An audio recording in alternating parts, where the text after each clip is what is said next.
Really, I wish you'd just go use the bathroom. I'm fine. Oh, she's just upset because the nigger uses the guest bath, and so do we. Aibileen, go check on me, Mobley. Yes, ma'am. Just go use mine and Raleigh's. If Aibileen uses the guest bath, I'm sure she uses yours too. Watching Nancy Mace expose her newly created position on transgender people using bathrooms that are aligned with their gender identity created a sense of dread for me when I saw it, because it sounds and feels of Jim Crow. Jim Crow laws are still alive today in at least 12 states in the U.S.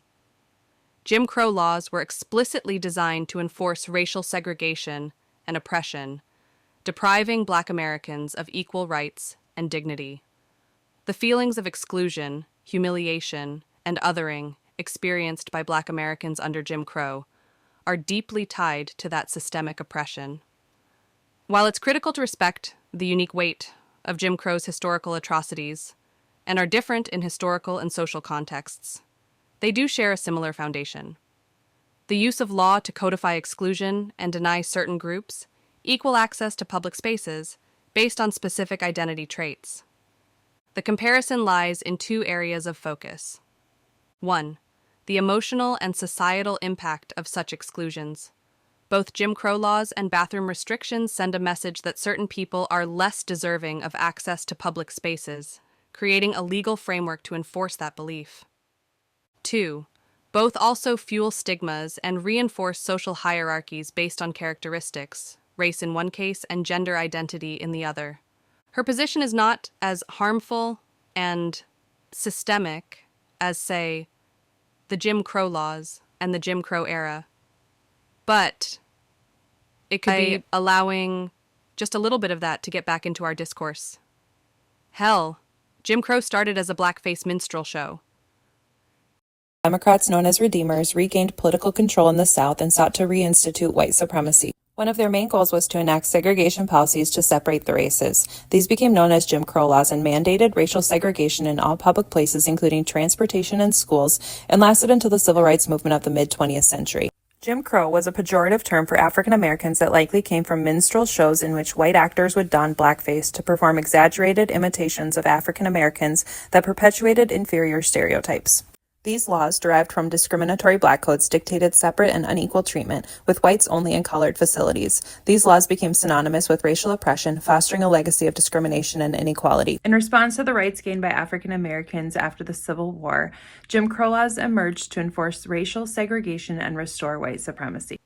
South Carolina has a history of Jim Crow, and before Jim Crow laws, the enslavement of Africans and Americans, and before that, the annihilation of Native Americans and stealing their land. Republican politicians blame the Democrats for identity, politics, cultural politics, quote, woke policies, to use their term and the way they mean it. Yet this is exactly what Representative Nancy Mace of South Carolina is doing right now. I mean, really? Nance? Really? This is what you think your constituents want from you? Sarah McBride doesn't get a say in this. Maybe, just maybe, they want you to waltz your privileged, victim knows best, wannabe pick-me ass, back into chambers and vote for higher minimum wage, parental leave, free college, infrastructure stability, and many other issues you voted down instead of this shit. What Nance is consciously doing is setting a theme of exclusion and limiting access to public spaces for specific groups.